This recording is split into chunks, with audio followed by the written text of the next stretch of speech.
স্বাগতম দর্শক বন্ধুরা, আমি অনুপ বিশ্বাস। আজ 20 অক্টোবর 2025 আর আপনারা দেখছেন এটাই রিয়ালিটিতে middle east big news show. আজকের এই শোতে আপনারা দেখবেন গাজায় শেষ পর্যন্ত যুদ্ধবিরতি রক্ষা পেল। ট্রাম্প বলেছেন পরিস্থিতি দ্রুতই স্বাভাবিক হবে। চাপের মুখে নতি স্বীকার করে আইডিএফ জানালো জি হুজুর। এদিকে রাফা হামলা নিয়ে ট্রাম্পের বক্তব্য ইসরায়েলের মিথ্যের মুখেও খুলে দিল। তিনি বলেছেন এর জন্য হামাস নয়, বরং একটি বিদ্রোহী গোষ্ঠী দায়ী। ওদিকে ইয়েমেন এ বিষয়ে বড়সড় হুঁশিয়ারি দিয়েছে। তারা বলেছে গাজা চুক্তি ভাঙলে ইসরায়েলকে তার চরম মূল্য দিতে হবে। এবং সৌদি ক্রাউন প্রিন্স এবং ফরাসি প্রেসিডেন্টও সক্রিয়। গাজায় শান্তি এবং দ্বিরাষ্ট্র সমাধানের উপর জোর দিয়েছেন তারা। তো দর্শক, এগুলো ছিল আজকের কিছু হেডলাইন্স, কিন্তু ভিতরের খবর আরও অনেক বেশি। আসুন সবচেয়ে বড় খবরটা দিয়েই শুরু করি। এই মাত্র পাওয়া একদম তাজা খবর অনুযায়ী গাজায় যুদ্ধবিরতি জারি থাকবে।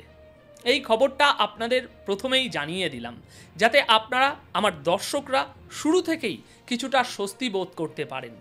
যদিও এই যুদ্ধবিরতির মধ্যেই গতকাল অর্থাৎ রবিবার আইডিএফ গাজায় ভয়ঙ্কর হামলা চালিয়েছিল, কিন্তু আজ গাজাবাসী শান্তির নিঃশ্বাস নিচ্ছে। ওদিকে ট্রাম্পও জানিয়েছেন যে যুদ্ধবিরতি কার্যকর আছে এবং পরিস্থিতি দ্রুতই ঠিক হয়ে যাবে। গাজায় আবারও একবার আশার হাওয়া বইছে।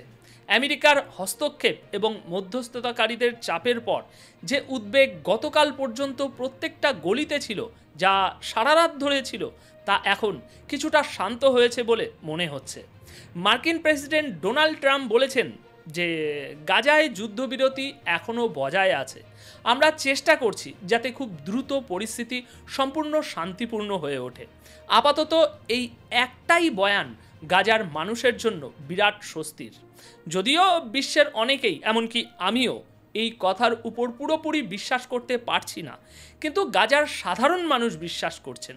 একটানা 2 বছর ধ্বংসলীলার পর এখন যখন একটু শান্তি ফিরেছে, মানুষ আবারও আশা নিয়ে নিজেদের ভাঙা ঘরে ধ্বংসস্তূপের মধ্যে ফিরে আসছে। কিন্তু দর্শক, সত্যিটা হলো এই যুদ্ধবিরতির পরেও ইসরায়েল 97 জন ফিলিস্তিনিকে হত্যা করেছে, 230 জনকে আহত করেছে এবং 80 বার যুদ্ধবিরতি লঙ্ঘন করেছে। এই তথ্য গাজার মিডিয়া অফিসের দেওয়া। তবে আপাতত ট্রাম্পের বয়ান আর ইসরায়েলের সামান্য নরম মনোভাব দেখে মনে হচ্ছে যে মধ্যস্থতাকারীদের চাপের ফলে হয়তো এই ভঙ্গুর শান্তি আরও কয়েকটা দিন টিকে যাবে। গাজাবাসী ক্লান্ত হয়নি, তারা শুধু একটুখানি স্বস্তি চায়। আর গতকালকের তুলনায় আজ তারা সেই স্বস্তি পেয়েছেও, কারণ গাজায় আবারও শান্তি ফিরছে। আইডিএফ যুদ্ধবিরতি বজায় রাখার কথা ঘোষণা করেছে, কারণ আইডিএফকে, বিশেষ করে ইসরায়েলি সরকারকে, প্রচণ্ড চাপের মধ্যে রাখা হয়েছিল। সরকার নির্দেশ দেওয়ার পরেই আইডিএফ এই ঘোষণা করেছে। গতকাল রাফাতে আইডিএফের উপর হামলা এবং তার জবাবে ইসরায়েলি বোমাবর্ষণের পর গাজার যুদ্ধবিরতি আবার ভাঙার মুখে পৌঁছে গিয়েছিল। কিন্তু মার্কিন চাপ এবং দ্রুত কূটনৈতিক তৎপরতা পরিস্থিতি সামলে নিয়েছে। মধ্যপ্রাচ্যের আরব নেতাদের তরফ থেকেও চাপ বেড়েছে এবং অবশেষে ইসরায়েলি সেনা আবার ঘোষণা করে যে তারা গাজায় যুদ্ধবিরতি পুনরায় কার্যকর করছে, অর্থাৎ এখন আর কোনো বিমান হামলা হবে না। গতকাল সকালের হামলায় 2 জন ইসরায়েলি সেনা নিহত এবং 3 জন আহত হয়েছিল। এরপরই ইসরায়েল রাফাতে প্রচণ্ড বিমান হামলা চালায়। ইসরায়েলি সংবাদপত্র দ্য টাইমস অফ ইসরায়েল জানাচ্ছে যে আমেরিকা কঠোর চাপ দিয়ে ইসরায়েলকে যুদ্ধবিরতি বজায় রাখতে বাধ্য করেছে এবং মানবিক সাহায্য সরবরাহে বাধা দিতে নিষেধ করেছে। গতকাল ইসরায়েল বলেছিল যে এই হামলার কারণে পরবর্তী নোটিশ না দেওয়া পর্যন্ত তারা মানবিক সাহায্যও বন্ধ করে দিচ্ছে, কিন্তু এখন সাহায্য পাঠানো জারি থাকবে। আশা করা হচ্ছে যে আজ আমেরিকার দূত স্টিভ উইটকফ এবং ডোনাল্ড ট্রাম্পের জামাই জ্যারেড কুশনার জেরুজালেমে পৌঁছাবেন, যেখানে যুদ্ধবিরতি চুক্তির দ্বিতীয় পর্যায় নিয়ে আলোচনা হবে। আর অন্যদিকে গাজার সাধারণ মানুষ শুধু একটাই প্রার্থনা করছেন, এই শান্তি যেন বজায় থাকে। এবার আসুন এই প্রতিবেদনের সবচেয়ে চাঞ্চল্যকর খবরটার দিকে আপনাদের নিয়ে যাই। দর্শক, রাফার হামলা নিয়ে মানে গতকাল থেকে যে তালগোলটা চলছে, সেই রাফার হামলা নিয়ে একটা বড় মোড় ঘুরে গেছে। বলা হচ্ছে এই হামলার জন্য হামাস দায়ী নয়, বরং একটি বিদ্রোহী গোষ্ঠী দায়ী। আর এই কথাটা কে বলেছে জানেন? খোদ ডোনাল্ড ট্রাম্প। এটা এমন একটা মন্তব্য যা শুধু ইসরায়েল কেন, অন্য যে কেউই সহজে উড়িয়ে দিতে পারবে না। হ্যাঁ দর্শক, রাফায় যে হামলা হয়েছিল, মানে যে হামলাকে কেন্দ্র করে গতকাল থেকে এত জল গরম, সেই যে হামলা হয়েছিল সেই মামলাটা এখন পুরোপুরি বদলে যাচ্ছে। হামাস তাদের অফিসিয়াল বিবৃতিতে পরিষ্কার জানিয়ে দিয়েছে যে এই হামলার সঙ্গে তাদের কোনো সম্পর্ক নেই। এমনকি হোয়াইট হাউসের কর্মকর্তারাও স্বীকার করেছেন যে দুজন ইসরায়েলি সৈন্য হামাসের গুলিতে মারা যায়নি, বরং একটি অবিস্ফোরিত বোমার কারণে তাদের মৃত্যু হয়েছে। মানে ভাবুন একবার, বোমটা সেখানে এমনিই পড়েছিল, ফাটেনি। এখন যুদ্ধের ময়দান, যেখানে সেখানে মাইন পাতা থাকে, আর বুলডোজারে থাকা ওই সৈন্যদের গাড়িটা হয়তো তার উপর দিয়ে গিয়েছিল, আর সঙ্গে সঙ্গে বুম, বিস্ফোরণ হয়ে সব শেষ হয়, আর তারপরেই এত কাণ্ড কারখানা ঘটে। এরপরই মার্কিন প্রেসিডেন্ট ডোনাল্ড ট্রাম্প বলেছেন হামাসের কিছু গোলাগুলি হয়তো হয়েছে, হামাস কিছু গোলাগুলি করেছে, কিন্তু মনে হচ্ছে এটা তাদের নেতৃত্ব থেকে করা হচ্ছে না, কিছু বিদ্রোহী লোক এর সঙ্গে জড়িত আছে। তিনি আরও জোর দিয়ে বলেছেন যারা এর জন্য দায়ী তাদের বিরুদ্ধে কঠোরভাবে কিন্তু সঠিক পদ্ধতিতে ব্যবস্থা নেওয়া হবে। ট্রাম্প বারবার বলেছেন যে এরা ছিল বিদ্রোহী, হামাসের নেতৃত্ব নয়।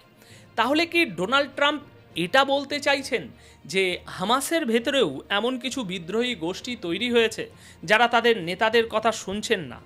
যাই হোক, তিনি আশ্বাস দিয়েছেন যে মামলাটি কঠোরভাবে সামাল দেওয়া হবে এবং যুদ্ধবিরতি চলতে থাকবে। সুতরাং আমেরিকার অবস্থান এখন একদম পরিষ্কার, এই হামলাটা কোনো বিদ্রোহী গোষ্ঠীর কাজ।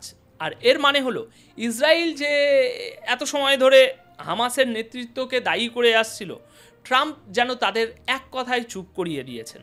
আপাতত যুদ্ধবিরতি বেঁচে আছে, এটাই বড় কথা। অন্যদিকে ইয়েমেনের হুতিরা ইসরায়েলকে কড়া হুঁশিয়ারি দিয়েছে। তারা বলেছে গাজা চুক্তি যদি ভেঙে যায় তাহলে ইসরায়েলকে এর জন্য চরম মূল্য দিতে হবে। হুতিদের ডেপুটি বিদেশমন্ত্রীর দপ্তর থেকে বলা হয়েছে যে গাজা চুক্তি যদি ভেঙে যায় ইসরায়েলকে আগের চেয়েও অনেক বেশি ক্ষতির সম্মুখীন হতে হবে। তিনি আরও বলেন, আমরা গাজার পরিস্থিতির উপর কড়া নজর রাখছি। ইসরায়েল বারবার চুক্তির শর্ত লঙ্ঘন করছে, আর বিষয়টা যদি এভাবেই চলতে থাকে তার পরিণাম ভয়াবহ হবে। দর্শক, এবার আসি সৌদি আরব এবং ফ্রান্সের প্রসঙ্গে। দুজনেই গাজার জন্য ব্যাপক চেষ্টা চালাচ্ছে, তাদের প্রচেষ্টায় কিন্তু কোনো খামতি নেই।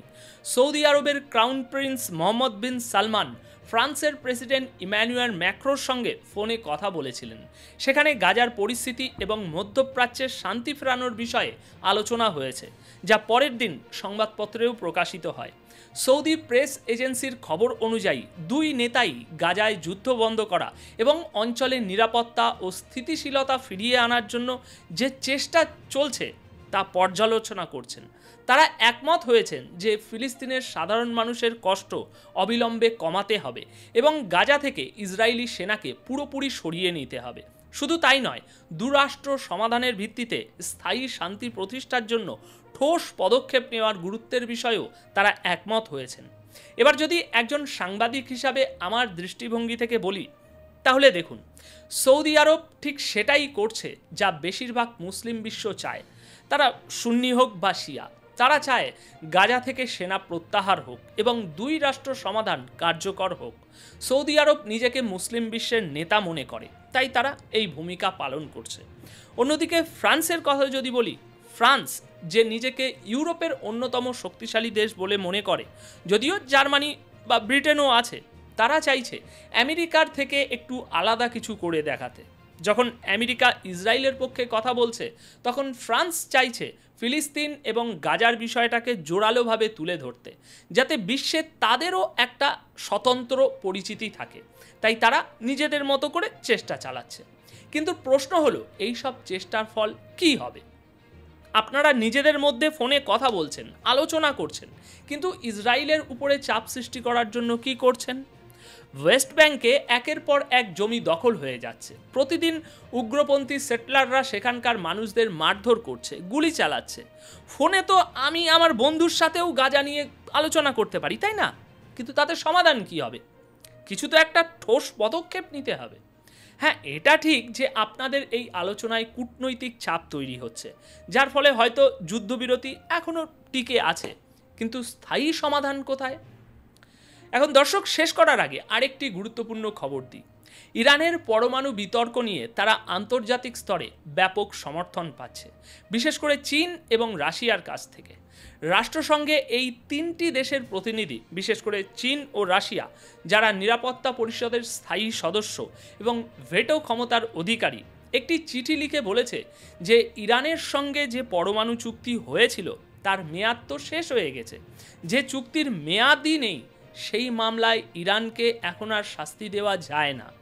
তাদের মতে রেজলিউশন 2231 শেষ হয়ে গেছে, তাই ইরানের উপর আগেকার নিষেধাজ্ঞাগুলো আর চাপানো উচিত নয়।